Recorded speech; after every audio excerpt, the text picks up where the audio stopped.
పండించే ప్రతి మెతుకు మీద తినేవాడి పేరు రాసి ఉంటుందండి. అదే నిజమైతే బుల్లెట్ మీద కూడా ఖచ్చితంగా చావుబోయేడి పేరు రాసే ఉంటుంది.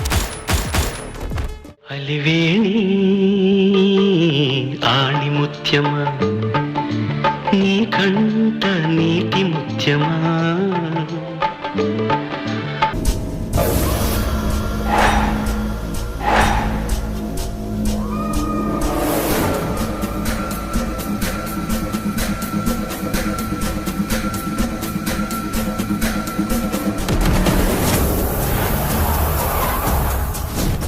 హలో,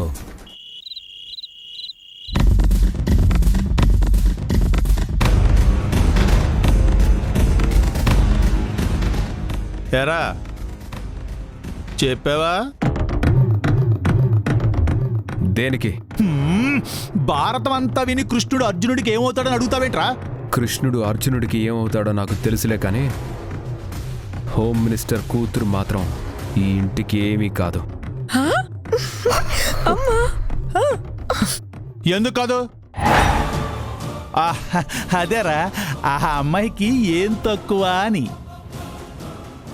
ఏం తక్కువ ఏం ఎక్కువ అనేది కాదు, ఈ పెళ్లి జరగదు. అదే ఎందుకు జరగదు? నీ ఈడు పిల్లలందరూ 2-3 పెళ్ళిళ్ళు చేసుకునే అదే 2-3 పిల్లల్ని కంటూ ఉంటే నువ్వేంట్రా పెళ్ళంటే ఆమడ దూరం పరిగెడుతున్నావు? ఇప్పుడు అదంతా అవసరం లేదు నాన్న. అవసరమేరా, ఇప్పుడు కాకపోతే ఎప్పటికైనా పెళ్లి చేసుకుని తీరాలి కదా. అవును నాన్న, పెళ్లి చేసుకుని పిల్లా పాపలతో సంతోషంగా ఉంటే నాకు చూడాలని ఉంటుందిగా. పెళ్లి ఒప్పుకోవచ్చు కదా. అమ్మమ్మా, నాకిప్పుడు పెళ్లి చేసుకోవాలని లేదు. అదే ఎందుకు లేదు? అసలు నువ్వు పెళ్లి చేసుకుంటావా లేకపోతే చేసుకోవా? పెళ్ళనే టాపిక్ వస్తే చాలు ప్రతిసారి ఈ ఇంట్లో ప్రశాంతత లేకుండా పోతుంది. రే, అసలు నీకు పెళ్ళి ఎందుకు వద్దురా? నాట్ ఎలిజిబుల్ ఫర్ మ్యారేజ్ అని చెప్పలేక నీ మీద చెప్పేస్తున్నాను, నన్ను క్షమించు. రే, ఇక్కడ నేను నోరు కాలిన కుక్కలు అరుస్తుంటే నువ్వు నోరెప్పవేంట్రా? ఎన్నాళ్ళకి నిజం తెలుసుకున్నావు మన్మథరావు? అంటే నేను కుక్కనా? ఆ, ఆంటీ, మీరు రాంగ్ టైంలో ఎంట్రీ ఇవ్వద్దు ప్లీజ్ ప్లీజ్. నువ్వు చెప్పరా? ఎందుకంటే అమ్మకు కూడా ఈ పెళ్లి ఇష్టం లేదు కాబట్టి. ఏంటమ్మా, కాళ్ళు చేతులు నోరు పని చేయనది నీతో చెప్పిందా? ఆ అమ్మాయితో పెళ్లి చేయమని మీతో చెప్పిందా? అంటే వసుతో ఫోటో ఇచ్చి పంపించాను, తీసుకుందట. అంటే ఇష్టం ఉన్నట్టే కదా. ఫోటో తీసుకుంటే ఇష్టం ఉన్నట్టయితే ఫోటో నలిపేసింది అంటే ఇష్టం లేదనే కదా. అదేలా నలుపుతుందిరా? నువ్వే నలిపేసి ఉంటావు. లేదు లేదులే లేదు. ఒరే ఒరే, బంగారం లాంటి అమ్మాయిరా. అయితే కరిగించి మెడలో చైను చేతికి ఉంగరాలు చేయించుకో. దేవ్, రే దేవ్, దేవ్ దేవ్ నా మాట విను. నువ్వేమి టెన్షన్ పడకన్నయ్యా, హెల్త్ పాడైపోతుంది. అవును మామయ్య, యు డోంట్ వరీ.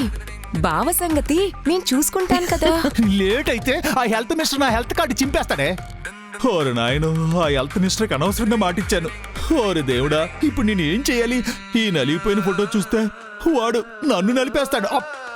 అయితే అందరం ఐస్ క్రీమ్ తిందాం. ఐస్ క్రీమ్ కాదే, కాస్త ఎండ్రని పట్టుకొచ్చి నా గొంతులో పోయి. అమ్మా అలకనందా, మీ అన్నయ్య ఏదో బ్రాండ్ అడుగుతున్నాడు, తెచ్చివ్వమ్మా.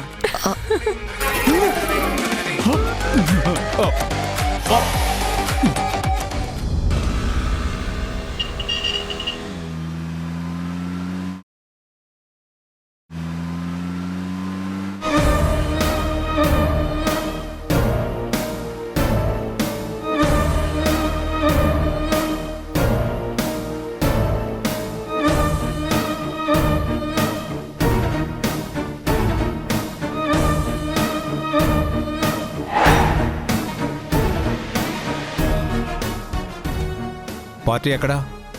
అదిగో ఆ ఆడవాళ్ళ మధ్యలో పడుకుని ఉన్నాడు. ఈసారి పటేల్కి పైసలు ఎక్కువ ఇయ్యాలని చెప్పు. గదంతా మాకు తెలవదు గానీ నువ్వే పటేల్తో మాట్లాడుకో. గట్లనే జర జాగ్రత్తగా సప్పుడు చేయకుండా తీసుకుపోండ్రి.